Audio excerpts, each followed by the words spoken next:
बोलो बेटा, क्या तकलीफ है? तकलीफ पहले थी, ब्लीडिंग होता था, कमजोरी, फिटनेस जाते रहते थे, मैडम चल नहीं पाती थी। यहाँ आए, दिखाए, मैडम से मिले, मैडम बोली दवा दी, बोले कि दवा से ठीक नहीं होगा, सर्जरी कराना पड़ेगा। तो तुमको पहले दवाई चलाई गई, हाँ, और फिर उसके बाद नहीं हुआ तो तुम्हारा सर्जरी किया गया। किया तो आज गया। कितना दिन हो चुका है सर्जरी करके? 3 महीना 3 दिन हुआ है।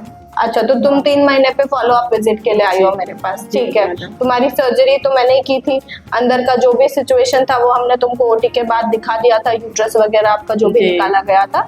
तो हम जानना चाहेंगे कि आपका जब ऑपरेशन हुआ था उसके पहले आपको क्या तकलीफ थी, जितना दिन आप ऑपरेशन के बाद हॉस्पिटल में रही, आपको जो भी आपके नॉर्मल तकलीफ जो भी आपको फील हुआ ऑपरेशन के बाद, और आज क्योंकि 3 महीने हो चुके हैं सर्जरी के, तो आज आपकी जो भी तकलीफ है या जो भी रिलीफ है वो आप बताएं, ताकि हमको समझ आएगा कि पेशेंट का क्या प्रोसेस रहता है, पेशेंट गोज थ्रू जब पेशेंट एक सर्जरी डिसाइड करता है या एक सर्जरी करवाता है, जो कि आपके केस में अब्डोमिनल हिस्टेरेक्टमी की सर्जरी थी जिसमें हमने बच्चादानी निकाल दिया था।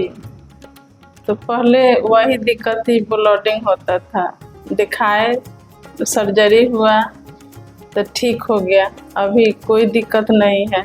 सर्जरी के बाद थोड़ा दिक्कत थी तो दवा से चला।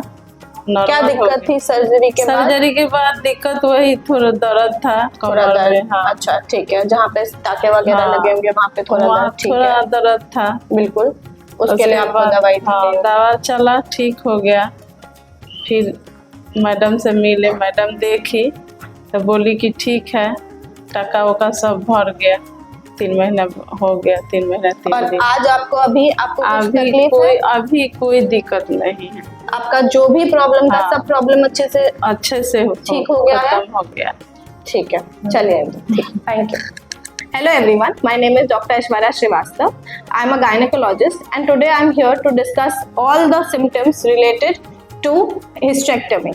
So hysterectomy मतलब कि बच्चेदानी का ऑपरेशन, जो आजकल कई कारणों से लेडीज को गो थ्रू करना पड़ रहा है, जैसे कि बच्चेदानी में अगर कोई गांठ है, या पेशेंट को अननोन ब्लीडिंग है, अबनॉर्मल यूट्राइन ब्लीडिंग जिसको हम कहते हैं, या अंदर कोई पॉलिप या कोई फाइब्रॉइड, इन सब किसी भी कारणों के वजह से, एडिनोमायोसिस, बच्चेदानी में सूजन, इन कारणों के वजह से आजकल बहुत महिलाएं जो हैं वो हिस्टेरेक्टमी का प्रोसेस अंडरगो कर रही है।